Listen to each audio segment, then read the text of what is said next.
Good afternoon. Today's lesson is on statistics, which is where we collect, evaluate, and interpret data. There's examples here of medical data. What is it? It looks like physics data.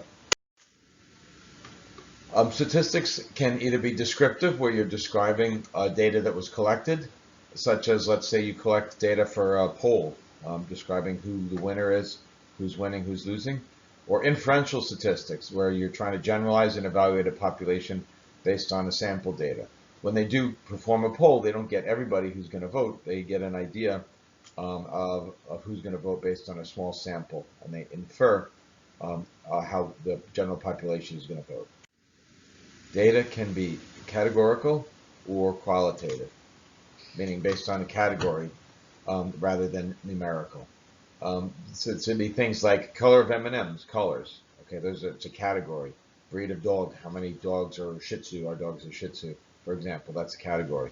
Data could also be numerical, which is something that's quantitative, something you can assign a number to. For example, measuring a quantity, such as how many people, how many M&Ms, how many defective parts. Data can be collected using a whole bunch of different kind of sampling methods. Sampling can be random, can be systematic. Let's say every third person, every fourth person. It could be stratified, clusters or groups, or be whatever by convenience.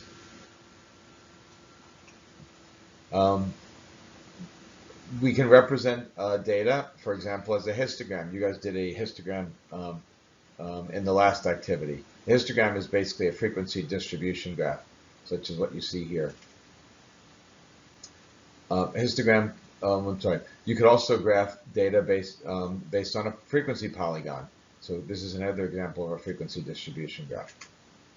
You could also graph data as a bar chart or a pie chart. Pie chart is where you're trying to figure out how much something is a part relative to the whole. You've learned mean in math. You learned it probably in middle school. Mean is the arithmetic average, is the average. And in math, we write it as an X with a line on top. We call that X bar. And mean is a measure of the central tendency. Okay, so if we were to figure out the mean salary of everybody in the U.S., it would give us an idea what the central tendency of salaries would, let's say, be in the United States. The problem with mean, though, is mean is strongly influenced by outliers, very large or very small values. For example, if we were talking about salary in the U.S., you know, the richest Americans like Jeff Bezos, the guy who owns Amazon, people like him would totally bring up the mean. Okay, that's called what we call an outlier. So that's why usually when we're talking about salaries in the U.S., we don't usually talk about mean. Mean is, as you know from math, is the sum of all data values. Okay, this symbol right here, this little Greek letter E called sigma, means the sum of. So we're going to add up all of the values, x, and then we're going to divide by n, which happens to be the total. This is the formula for calculating the mean that you're going to see on our formula sheet. Now I realize you know how to calculate the mean. You don't necessarily need to be able to read the formula sheet for that, but I just wanted to go over these symbols here because these symbols are going to be more important, let's say, when you're trying to calculate other things such as standard deviation. So x bar, the mean, is equal to the sum of all of the x values divided by n, which is the total number of values. The mean is the most frequently used measure of the central tendency. Now here we got a data set. To determine the mean, we would go ahead and add all the values. We divide by 11 because there are 11 values. All right. We do the math and we get 47.64. Right. Median is also a common measure of central tendency. Median, if you remember, is the middle group. So you put everything in order, right? And then you choose the one in the middle. If it's an even number, you pick the two in the middle and average them together. So first thing you have to do is you have to order them from smallest to largest. Okay, it's useful in situations with skewed data and outliers. Again, if we were talking about salary in the U.S., the mean salary would skew much high, okay, because of people like Jeff Bezos would throw everything off. So typically when they're talking about salaries in the U.S., we don't talk about mean salary, we talk about median salary, okay, in the U.S. Here's an example where we're going to go ahead and calculate the mean of a data set. The first thing we have to do, we have to arrange the data in numerical order. Okay, so here we're starting at 2, we're going up to 63. The easiest way to figure out the mean is to go ahead and cross the data out in pairs. So I cross out the smallest and largest, okay, and then I cross the next ones, 563, 48, 62, 49's paired with 60, 59, 55 pairs with 59. So in this case, 58 is my middle one, okay? So the goal is to set the data value that splits the data in half. So our median in this case is 58. But what if we had an even number of values? Well then, when we're crossing them out, I'll use a different color here so it's easier to see. 5 and 63, 48 and 63, 49 and 62, 55 and 60, 58, 58 and 59, we can't cross those out. We've got 2 in the middle, 58 and 59. So what's our median going to be? We average those together. We average the 2 middle ones, so we get 58.5. Okay, that's our median.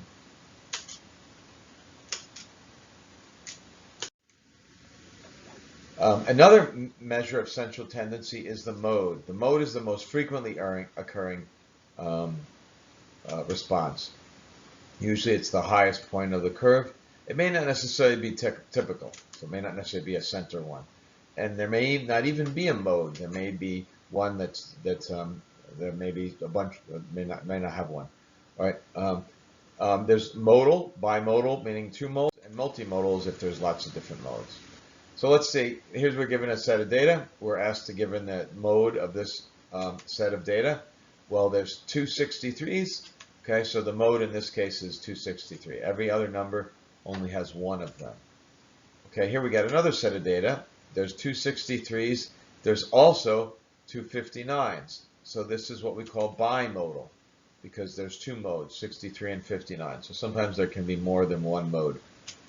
And if we have more than one mode, we're not going to average them. We're just going to list all the modes. So here, let's say we got 2 63s, we got 2 59s. We also have 2 48s. So this is multimodal because we have 3 different modes. We have more than 2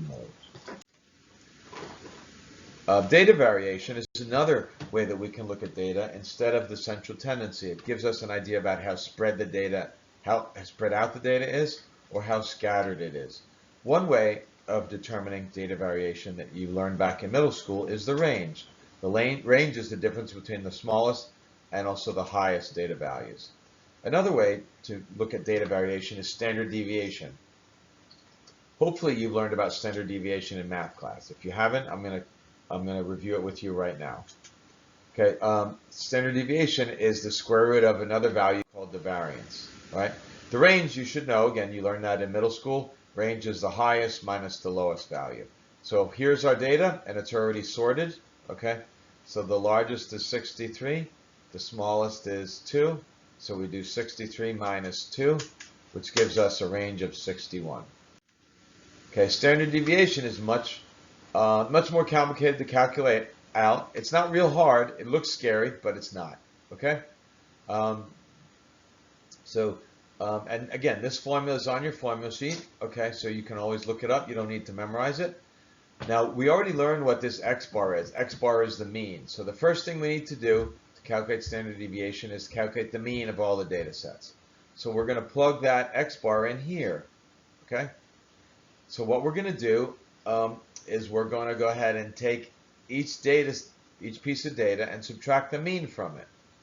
That's x minus x bar. After that, we square it. We raise it to the next power. So we take that difference and we square it. That's number 3, where we're doing the sum of all the squared differences. Sum of means we add them all up. So after we figured out each difference and squared it, then we add them up. That's what that little Greek E, sigma, means. Okay, that means the summation. We add them all up. After that, we divide by n minus 1, which is n is the number of pieces in data, minus 1, and then we take the square root of the whole thing. This is in case we have a sample and we have a population. For example, if we can't measure everybody in terms of a population, if the population is everybody in suffering, if we can't measure everybody, we would use this because we've got a sample, we don't have a population. So here's an example here. Here's our data set. So the first thing we have to do is figure out what the mean is. So we add them all up. We get 524. We divide by 11. Our mean is 47.64. Okay. Next, we have to subtract every single number minus 47.64, and then we square it. So we do 2 minus 47.64, and then we square that. We get 2083.01. Next, we do 5 minus 47.64 and square it. Then we do 48 minus 47.64 and square it. Okay. So you notice it's not hard, but it's a little bit tedious.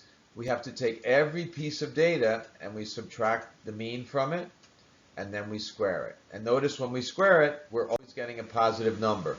If you ever end up squaring it and you get a negative number, then you made a mistake. So you always have to make sure that you get a positive number.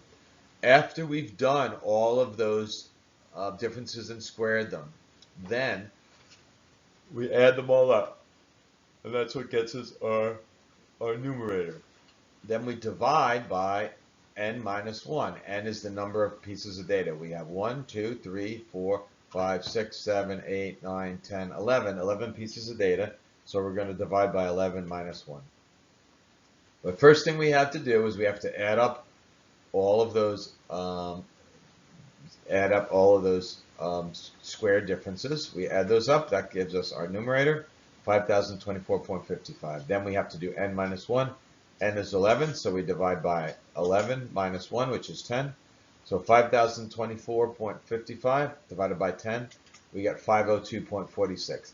The last thing we need to do, don't forget, is we need to do square root. Most common mistake I see students make is they forget to do square root. They do all this other work, as tedious it is, and then they forget to do square root.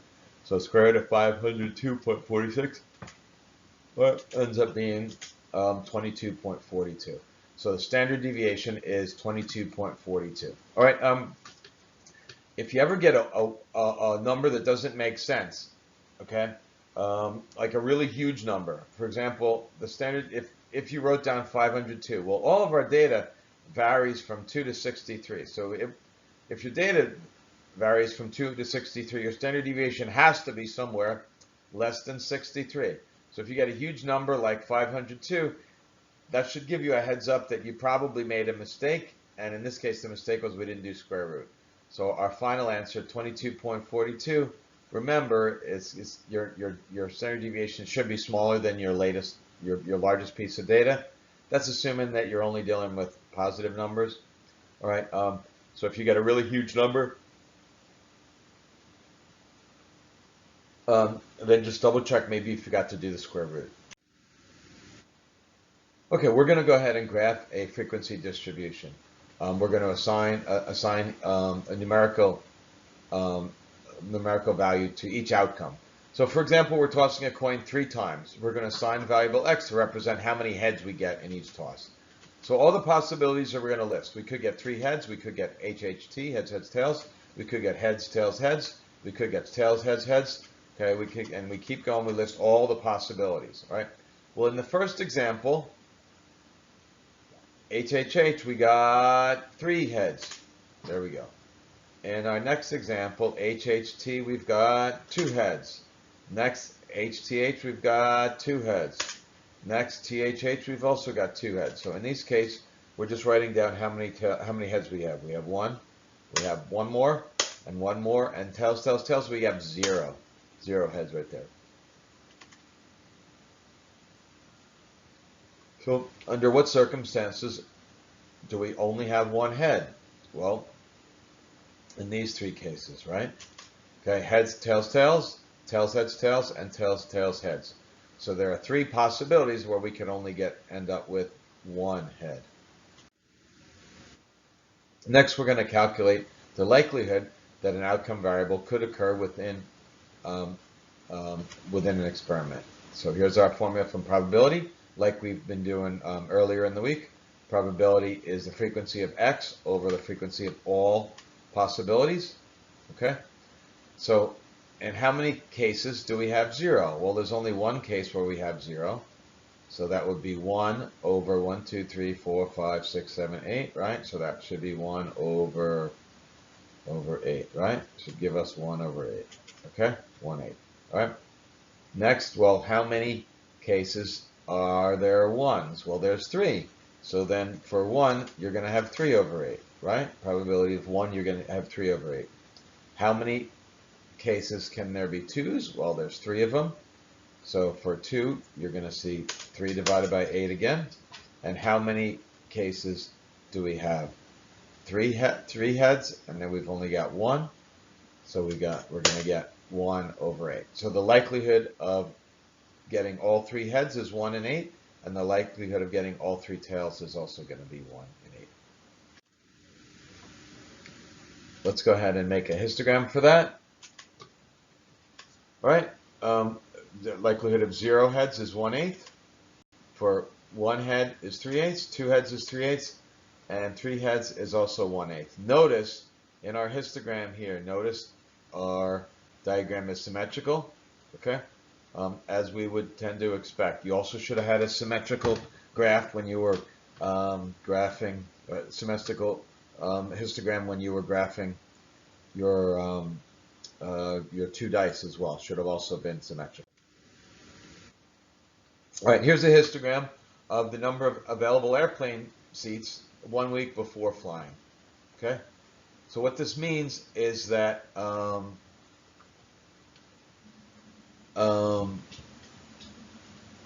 it's very rare that there are going to be 12 empty seats a week before a flight.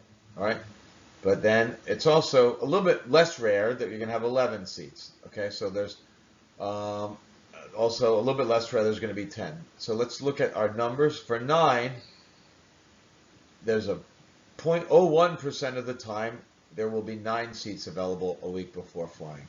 All right. Then there's much more often there's 8, more often there's 7, more often there's 6. Most likely, more frequently than anything, there will be 5 seats open a week before flying.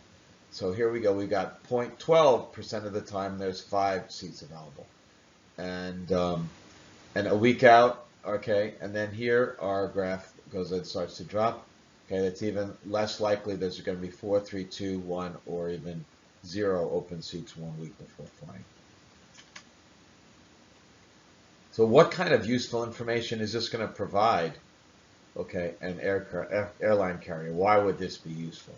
Well, it might give them an idea as to whether or not they need to drop their ticket price, right? If there's lots of empty seats, then maybe they need to drop the ticket price to maybe sell some more tickets.